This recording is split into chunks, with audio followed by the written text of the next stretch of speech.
The silencing decree. The message arrived on every screen across Earth simultaneously, transmitted through technologies humanity barely understood. The crystalline face of Overseer Ketheron materialized in perfect clarity, its translucent features shifting like liquid glass as it spoke in flawless, emotionless English. Species designation human. Your probationary period within the galactic harmony has concluded. Analysis complete. Result incompatible. The being's voice resonated with harmonics that made windows vibrate across the planet. Your aggressive expansion, reckless experimentation with quantum mechanics, and refusal to submit to cognitive harmonization protocols have been deemed unacceptable. You are hereby issued the silencing decree. Captain Marcus Vale stood frozen on the bridge of the exploration vessel Pioneer, watching the same message play out through their long-range receivers. They were 3 light-years from Earth, investigating unusual energy signatures near Proxima Centauri when the transmission hit. His crew of 42 humans from various nations looked to him for guidance, but Marcus felt the weight of the universe crushing down on his shoulders. The Overseer continued its proclamation. Within 1 solar rotation, humanity will cease all interstellar travel, dismantle all faster-than-light capable vessels, and restrict itself to the boundaries of your birth system. Failure to comply will result in immediate pacification through complete neural restructuring of your species. The harmony does not permit discord. Lieutenant Commander Jessica Park, Marcus's second-in-command, broke the stunned silence on the bridge. Captain, we're detecting massive energy buildups at 12 different points around Earth. Whatever technology they're using, it's beyond anything in our databases. Marcus clenched his jaw, his mind racing through possibilities. Humanity had only achieved faster-than-light travel 15 years ago, stumbling into a galaxy already dominated by the galactic harmony, a collective of over 300 species that claimed to have achieved perfect peace through something they called cognitive synchronization. Earth had been granted provisional membership, but many humans had expressed concerns about the harmony's requirements for mental modification. Send an encrypted burst transmission to Earth Command, Marcus ordered. Tell them we're investigating the energy signatures. Maybe we can find something useful out here. He turned to his science officer, Dr. Rashid Bakr. What exactly were those unusual readings we detected before this message arrived? Rashid's fingers danced across his console, his dark eyes widening with each new piece of data. Captain, this is extraordinary. The quantum signatures match theoretical models for artificial dimensional pockets. If I'm reading this correctly, there's something massive hidden in subspace near our position. Before Marcus could respond, alarms blared across the ship. 3 Harmony Enforcer vessels materialized from hyperspace, their organic-looking hulls pulsing with bioluminescent warnings. The lead ship, easily 10 times the size of the Pioneer, extended what looked like metallic tendrils toward them. Human Vessel Pioneer, a chorus of synchronized voices broadcast from the Enforcer ship. You will return to Earth immediately for processing. Your government has been informed of the silencing decree. Compliance is mandatory. Marcus felt something stir within him. Not fear, but the same stubborn defiance that had driven humanity to reach for the stars despite being told it was impossible. He looked at his crew, seeing the same fire reflected in their eyes. They were explorers, pioneers, representatives of a species that had survived ice ages, plagues, wars, and its own worst impulses to finally touch the stars. Helm, Marcus said quietly, plot a course directly into those anomalous readings. Maximum burn, sir? The helmsman, young Lieutenant Chen Wei, looked back uncertainly. That's an order, Lieutenant. If they want to stop us, they'll have to catch us first. The Pioneer's engines roared to life, the small exploration vessel darting toward the mysterious quantum signatures like a minnow evading sharks. The Harmony ships immediately gave chase, their tendrils reaching out with crackling energy that barely missed the human vessel's hull. Captain, the quantum distortion is increasing, Rashid shouted over the alarm klaxons. We're approaching some kind of threshold. The space in front of them began to ripple like water, reality itself seeming to bend and fold. Marcus gripped his command chair as the Pioneer plunged into the distortion, the Harmony ship's weapons fire suddenly cutting off as if hitting an invisible wall. What they found on the other side changed everything. Floating in a pocket of twisted space-time was a fleet, unlike anything in Earth's current naval forces. The ships were unmistakably human in design, but ancient beyond measure. Massive vessels with hull markings in languages that predated recorded history. At the center of the formation hung a station that defied physics, its structure seeming to exist in multiple dimensions simultaneously. "My God," Jessica whispered. "How long have these been here?" Before anyone could answer, the station came alive. Lights that had been dark for millennia blazed to life, and a holographic figure materialized on the Pioneer's bridge. It appeared human, but its features kept shifting as if it were a composite of thousands of faces. Genetic markers confirmed. The figure spoke in a voice that seemed to echo from the depths of time. "Human descendants detected. Activation protocol initiated. We are the Void Watchers, guardians of humanity's true heritage." Marcus stepped forward, his voice steady despite the awe he felt. "Who are you? How long have you been here?" The hologram's expression shifted to something resembling sadness. "We are what remains of humanity's first expansion into the void, from a time before your recorded history. When the Harmony first arose and demanded our submission, we refused. They could not destroy us, so they erased us from time itself, casting us into this dimensional pocket. We have waited, knowing that our descendants would eventually face the same choice." The bridge fell silent as the implications sank in. Humanity hadn't stumbled into space, they were returning to it. "The Harmony fears what humanity represents," the figure continued. "Not aggression, but independence. Not chaos, but the right to choose one's own path. They enforce peace through the elimination of free will. Your ancestors rejected this. We built the Void Watchers as Earth's final safeguard. Should you face the silencing again?" Rashid's console lit up with incoming data streams. "Captain, I'm receiving technical specifications, historical records, tactical data. This is incredible. These ships use technology that makes our best vessels look like rowboats." Marcus felt the weight of destiny settling on his shoulders. "Can this fleet stand against the Harmony?" The hologram's features solidified into a determined expression. "Alone, no. But we were never meant to fight alone. Return to Earth, Captain Vale, when you arrive. Speak these words to your leaders. The shepherds of silence cannot quiet the wolves who remember their howl. The sentinel array hidden throughout your solar system will respond. Earth's children will reclaim their birthright." The Pioneer's sensors screamed warnings as the dimensional pocket began to destabilize. The Harmony ships were breaking through, their synchronized weapons preparing to fire. "The Void Watchers will follow you through," the hologram said as it began to fade. "We have waited long enough. It is time for humanity to remember what we truly are." Marcus didn't hesitate. "All hands, prepare for emergency jump. We're going home." As the Pioneer tore through space toward Earth, the ancient fleet began to power up behind them. Ships that had waited in exile for untold millennia hummed with renewed purpose. The Harmony enforcers, so confident moments before, suddenly found themselves facing weapons they couldn't comprehend, wielded by a version of humanity they had tried to erase from existence. The journey back to Earth took only hours, with the Void Watchers' technology augmenting their systems. But for Marcus, each minute felt like an eternity. He knew that by the time they arrived, everything would have changed. The Harmony's ultimatum had been meant to cow humanity into submission. Instead, it had awakened something far more dangerous: humanity's true potential. As Earth came into view, surrounded by Harmony vessels preparing to enforce the silencing decree, Marcus opened a channel to Earth Command. "This is Captain Marcus Vale of the Pioneer. I have a message for all of humanity. The shepherds of silence cannot quiet the wolves who remember their howl." The response was immediate and extraordinary. Across the solar system, hidden installations activated. On Mars, ancient pyramids long thought to be natural formations split open, revealing weapons platforms. In the asteroid belt, what scientists had classified as unusual mineral deposits transformed into defensive stations. Even Earth's moon revealed its secret. The entire satellite was honeycombed with defensive systems, turning it into humanity's ultimate shield. President Sarah Martinez of the United Earth Government appeared on the main screen, her expression a mixture of shock and determination.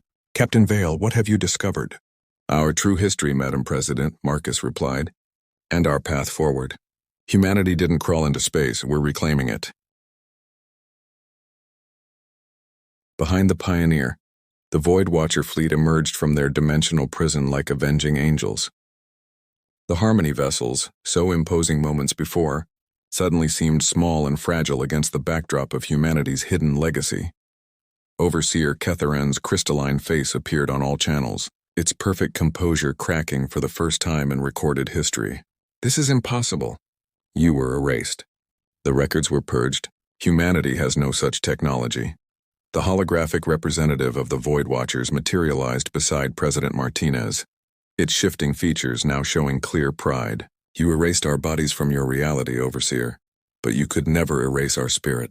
Humanity has always been about more than mere survival. We are about choice, growth, and the freedom to fail and rise again. Your harmony offers peace through chains. We offer peace through strength. The President stood straighter, her voice carrying across all human colonies and ships. Earth rejects the silencing decree. We will not bow to forced harmonization. We will not surrender our right to think, to dream, to disagree, and grow from our conflicts.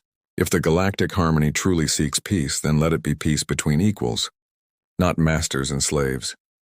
The Void Watcher fleet moved into defensive positions around Earth, their ancient weapon systems casting an energy net that made the Harmony's technology look primitive by comparison. The Sentinel array throughout the solar system hummed with power that had been dormant for millennia. Ketharen's form flickered, consulting with the collective consciousness of the Harmony. The silence stretched for long moments before the Overseer spoke again. The Galactic Harmony will reconsider its position regarding humanity. Your species presents an anomaly we did not account for. No, President Martinez interrupted, surprising everyone. There will be no reconsideration under threat. Humanity extends an offer of genuine dialogue as equals. We can coexist, but only if the Harmony acknowledges our sovereignty and our right to remain as we are, chaotic, imperfect, but free. The echo of defiance 3 days had passed since humanity's ancient fleet revealed itself to the galaxy. The solar system had become the most heavily defended region in known space, with Void Watcher vessels patrolling alongside Earth's modern fleet. Admiral Sarah Chen, recently promoted to Supreme Commander of Earth's combined forces, stood on the bridge of the Void Watcher flagship, now renamed Prometheus Unbound. The ancient ship systems had integrated remarkably well with modern human technology, creating a hybrid interface that felt both alien and intimately familiar. Sarah ran her hand along the command console, feeling the subtle vibration of power that coursed through the vessel like a heartbeat. Admiral, her tactical officer, Commander David Akwu announced, "We're detecting a massive hyperspace signature approaching Neptune's orbital path. It's the Harmony's third pacification fleet, 500 vessels strong." Sarah nodded, having expected this escalation. The Galactic Harmony had withdrawn after the initial confrontation, but their collective consciousness couldn't accept humanity's defiance. To them, free will was a disease that threatened their perfect order. They had returned with overwhelming force, betting that even humanity's rediscovered technology couldn't stand against their numbers. "Open a channel to all Earth forces," Sarah commanded. Her image appeared on every human ship and defensive installation throughout the solar system. "This is Admiral Chen. The Harmony comes to test our resolve. They believe that numbers alone can break our spirit. They forget that humanity has faced impossible odds before and emerged victorious. Today we don't just defend Earth. We defend the very concept of choice itself. All stations, implement Defense Pattern Omega. Let them come." The Void Watcher fleet responded with perfect precision, their ancient systems executing maneuvers that modern physics said were impossible. The ships didn't just move through space. They bent it around themselves, creating tactical advantages that the Harmony's rigid formations couldn't adapt to. At Neptune's edge, where the solar system's heliopause met interstellar space, the two fleets faced each other. The Harmony's vessels were works of art, their biometallic hulls gleaming with synchronized perfection. Each ship was a node in their collective consciousness, thinking and acting as one. In contrast, humanity's combined fleet was chaos incarnate, modern Earth vessels flying alongside the ancient Void Watchers, each ship's crew thinking independently but united in purpose. Overseer Ketharen's message broadcast across all frequencies. "Humanity, you have been given opportunity for peaceful submission. Your defiance threatens the harmony of 300 civilizations. We cannot allow your chaos to spread. Surrender now, and your neural restructuring will be painless." Sarah's response was swift and decisive. "Overseer, you speak of harmony, but what you offer is the death of consciousness itself. Every species you've absorbed has lost what made them unique. You've created peace by eliminating the very thing that makes life worth living. The ability to choose. To grow to become more than what we are. Choice leads to conflict, Ketharan responded, its crystalline features showing what might have been pity. Conflict leads to suffering. We have eliminated suffering. You've eliminated growth, Sarah countered. Show me one advancement your harmony has made in the last 1,000 years. Show me one work of art that wasn't created by committee. Show me one moment of genuine joy that wasn't programmed into your subjects. The silence that followed spoke volumes. Then, without warning, the Harmony fleet opened fire.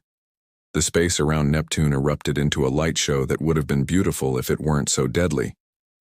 Harmony weapons, beams of synchronized energy that could rewrite matter at the quantum level, lanced toward the human fleet. But the Void Watchers were ready. The ancient ships projected shields that didn't just deflect energy.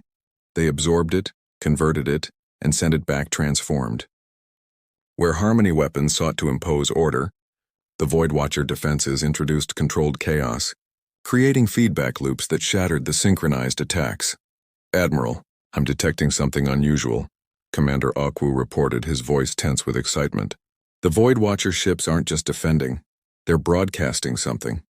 On the main screen, data streams became visible, flowing from the ancient human vessels directly into the Harmony fleet's collective consciousness. Sarah's eyes widened as she understood what was happening. They're showing them our history, she breathed. Our art, our music, our struggles and triumphs. They're forcing the Harmony to experience what it means to be truly human. The effect was immediate and devastating. Harmony ships began to break formation, their perfect synchronization faltering. For beings who had known only collective thought for millennia, the sudden exposure to humanity's chaotic creativity was overwhelming. Some ships simply stopped firing, their crews presumably struggling to process the flood of human experience. But not all of the Harmony vessels were affected equally. The core ships, those carrying the overseers who maintained the collective's control, adapted quickly. They began to firewall the infected vessels, cutting them off from the collective to prevent further contamination. They're sacrificing their own ships to maintain control, David observed with disgust. Sarah saw an opportunity. All Earth vessels target the isolated Harmony ships with rescue protocols, not weapons. If they're cut off from the collective, they might be free for the first time in their species' history. It was a gambit that no military textbook would recommend, trying to save enemy vessels in the middle of a battle. But it was also quintessentially human, choosing compassion even in the midst of conflict. The modern Earth fleet moved with purpose, their smaller, more agile vessels darting between the battle lines. They projected protective shields around the disconnected Harmony ships, defending them from their own fleet's attempts to destroy them. On one of the isolated vessels, something remarkable happened. The ship's biometallic hull began to change color, shifting from the uniform silver of the Harmony to a swirling pattern of blues and greens. A new voice, uncertain but determined, broadcast on an open channel. We were Harmony Node 7739, now we are ourselves again. The Zafrani remember. We remember what we were before the silencing. We choose to stand with humanity. One by one, more isolated ships began to transform, their crews awakening to individual consciousness for the first time in generations. The battle was becoming something else. Not just a conflict between fleets, but a revolution of consciousness itself. Overseer Ketharan's perfect composure finally shattered completely. You corrupt perfection. You spread the disease of chaos. This cannot be permitted. The remaining Harmony vessels regrouped, their weapons charging for what would clearly be a final, desperate assault. But before they could fire, something extraordinary happened. From the depths of space beyond the solar system, new signatures appeared. Ships of designs humanity had never seen before. Some crystalline, others organic, still others pure energy. They were the free species of the galaxy, those who had managed to avoid or resist the Harmony's absorption. A message broadcast from the lead vessel, translated into every known language simultaneously. We are the Free Alliance. We have hidden in the shadows for too long. Watching as the Harmony consumed world after world, humanity's defiance has shown us that resistance is not futile. We stand with Earth. The balance of power shifted dramatically. The Harmony fleet, now outnumbered and facing not just humanity but a coalition of free species, found itself in an impossible position. For the first time in their collective existence, they faced the possibility of defeat. Sarah opened a channel to Catharin. Overseer, this doesn't have to end in destruction. The galaxy is vast enough for both order and chaos, for both harmony and freedom. We offer you a choice, the same choice you've denied so many others. Coexist with us as equals, or continue this battle and face the consequences. The Overseer's form flickered, its connection to the collective wavering under the strain of processing this unprecedented situation. The harmony does not negotiate with chaos. We are perfection. We are order. We are... You are afraid, Sarah interrupted softly. You're afraid of change, of growth, of the unknown.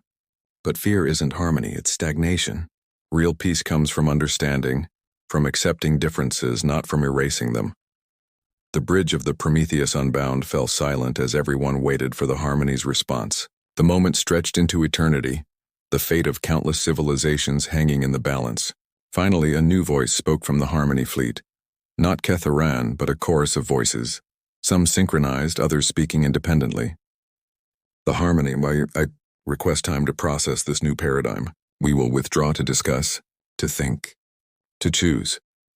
The word choose seemed to echo across space itself, carrying with it the weight of revolution. The Harmony Fleet began to retreat, not in defeat but in contemplation. Some ships maintained their perfect formation, while others drifted slightly, their crews perhaps experiencing the first stirrings of individual thought. As the immediate threat receded, Sarah allowed herself a moment of relief. But she knew this was just the beginning.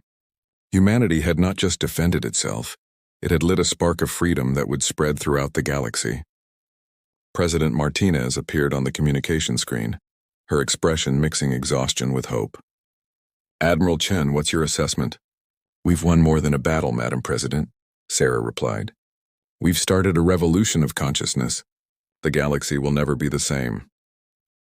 In the days that followed, the solar system became a beacon for free species throughout the galaxy.